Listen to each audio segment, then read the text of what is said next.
Joining us now on the line is political analyst Alex Magno. Hi, sir. Thank you for joining us today. Good morning. Good afternoon to you, sir. Good afternoon. Okay, what do you think the president will say in his speech tonight? Well, based on what he's been saying the last few days, we can expect that he'll try and argue that DAP was useful for the Filipino people.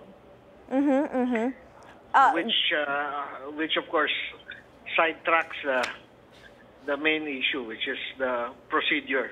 Of course, everyone is saying this is part of the administration's attempts to deflect the stinging criticisms over the 140.8 billion peso fiscal stimulus measure. So do you think this is necessary, sir?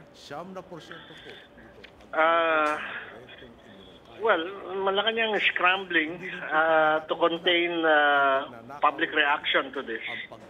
And so far, all the spins they've tried have failed. So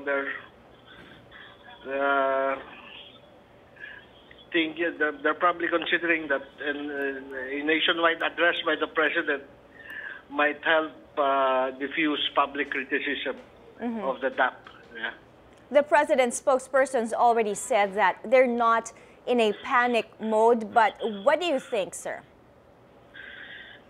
Well, they're scrambling.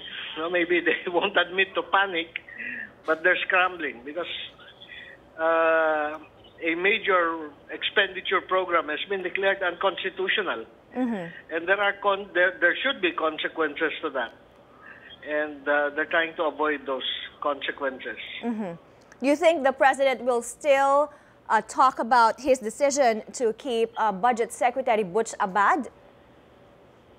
He will stick to those lines, most likely, because the only other option is to say DAP was wrong and Abad should be hanged, which is not likely. So he'll stick to the old script,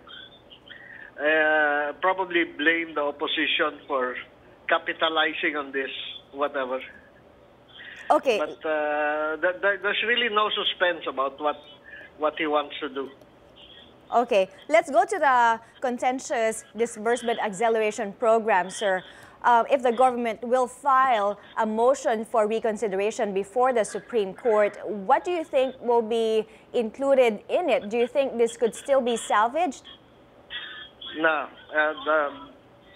There has never been an instance where a unanimous vote of the justices has been reversed. And I think the case is very clear. Cross-border transfers and all of that. That was clearly unconstitutional. Okay, when he addresses the DAP issue tonight in his speech, do you still think this should all be still included in his SONA, which is coming up in a few days? Well, one possibility is that he's trying to put DAP behind us so that SONA can talk about other things.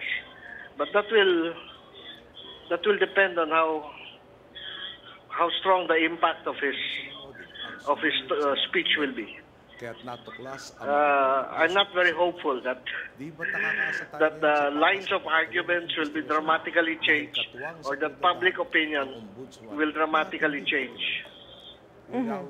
Okay, of course, pollsters said this has all affected his ratings. Would his speech tonight still somehow bring up his public satisfaction ratings, sir?